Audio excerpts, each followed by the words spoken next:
y compris la résidence principale, les économies et l'entreprise de jardinage Duarte et Fils, exclusivement à mon petit-fils. Il fit une pause, me regarda et ajouta « À mon petit-fils, celui qui est resté à mes côtés même quand mon propre fils lui a tourné le dos. Qu'il utilise ses biens pour construire une vie digne, libre d'ingratitude et de froideur familiale. Car la famille, ce n'est pas le sang.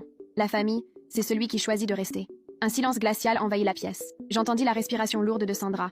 Elle ouvrit la bouche, mais ce fut mon père qui se leva le premier. « C'est absurde !» cria-t-il, rouge comme une tomate. Mon père était confus. « Tu l'as manipulé. Ce n'est pas juste. » Sandra se leva aussi, d'une voix tremblante. « Il devait avoir Alzheimer. Il a été influencé. » L'avocat, calme, répondit. « Monsieur Leoncio a laissé une lettre manuscrite enregistrée et validée par 3 témoins. Si vous souhaitez la contester, vous devrez aller en justice. Mais ce sera un processus long et coûteux. » Papa me regarda, mais pas comme un père. Il avait l'air d'un homme blessé dans son orgueil, furieux d'avoir perdu ce qu'il croyait lui revenir de droit. « Tu es content maintenant? Tu as brisé la famille. Tu es devenu comme ta mère, toujours dramatique, toujours à vouloir de l'attention. » Je ne dis rien.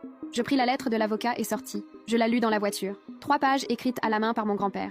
Il se souvenait de chaque larme versée dans le sous-sol, de chaque injustice que j'avais dû avaler en silence. Et il avait écrit quelque chose qui m'a marqué plus que n'importe quel héritage. « Tu as été mon fils, quand mon vrai fils s'est perdu. J'espère qu'en me quittant, tu emporteras ma force, mon amour et mon héritage. Et que tu n'accepteras jamais moins que ce que tu mérites. » Le lendemain, je suis retournée dans sa maison. Désormais ma maison.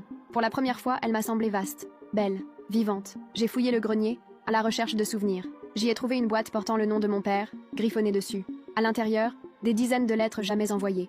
Toutes de mon grand-père, tentatives de réconciliation, excuses, confidences, souvenirs. Il n'a jamais cessé d'essayer, même ignoré.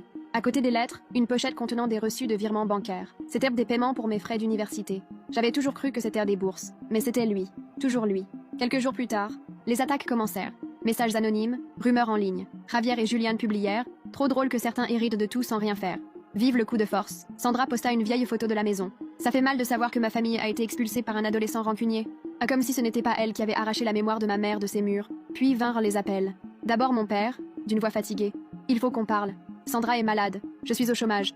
On veut juste un peu d'aide, temporairement. » Le même jour, j'ai reçu un email de Mariana m'accusant d'avoir manipulé mon grand-père pour rédiger le testament et menaçant de me poursuivre pour abus émotionnels. C'était ridicule, mais épuisant. La surprise est venue de celui que j'attendais le moins.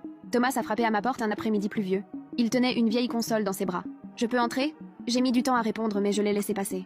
Il s'est assis, mal à l'aise. Après quelques minutes, il a avoué « Ils me détestent autant que toi.